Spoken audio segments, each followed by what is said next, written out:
俄军将当着解放军的面发射高超音速导弹，这值得我们羡慕吗？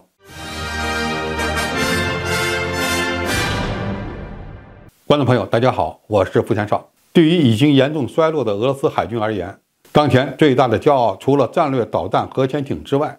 恐怕就是刚刚列装的锆10高超音速巡航导弹了。俄罗斯新入列的戈尔什科夫海军上将号护卫舰已成为全球第一种配备高超音速巡航导弹的军舰，俄海军为此颇为骄傲。要注意，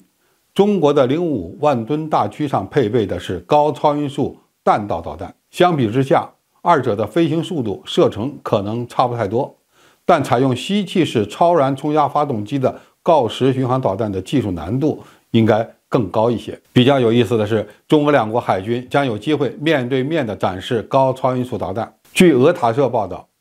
俄军计划在本月以中国和南非举行的联合军事演习中试射锆10导弹，这也将是俄军首次当着中国人民解放军的面试射高超音速巡航导弹。从国际战略的角度来看，中国、俄罗斯和南非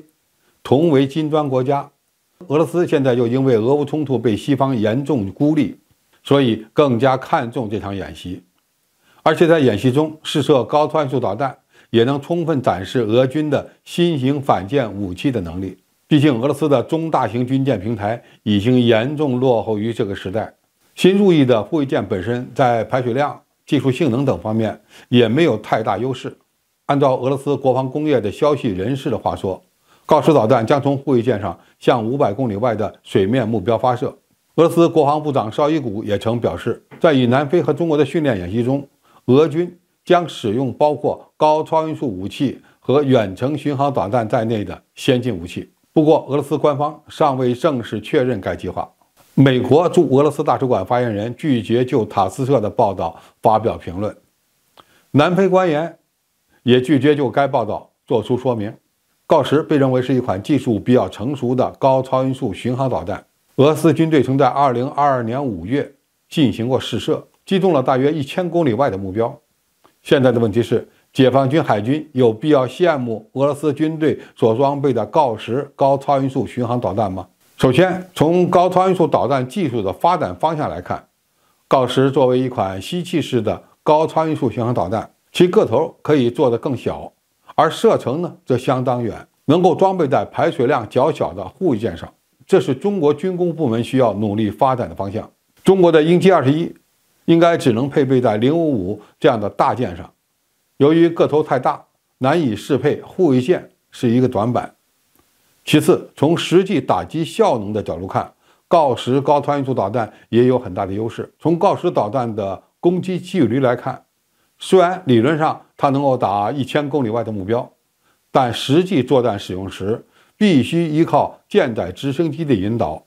其有效作战范围应该在600公里以内。这与中国军队普遍装备的鹰击18、亚超结合反舰导弹的射程类似，但是锆10高超音速导弹从发射到命中目标所需要的时间更短，突防能力也更强，显然拥有明显的技术优势。现在俄罗斯海军愿意在多边联合军演中公开用刚刚列装的高超音速导弹进行打靶，这样的亮剑精神也值得我们学习。在中国的传统思维中，不大愿意在国际社会或者是国际场合炫耀自己最新的装备、最强的能力，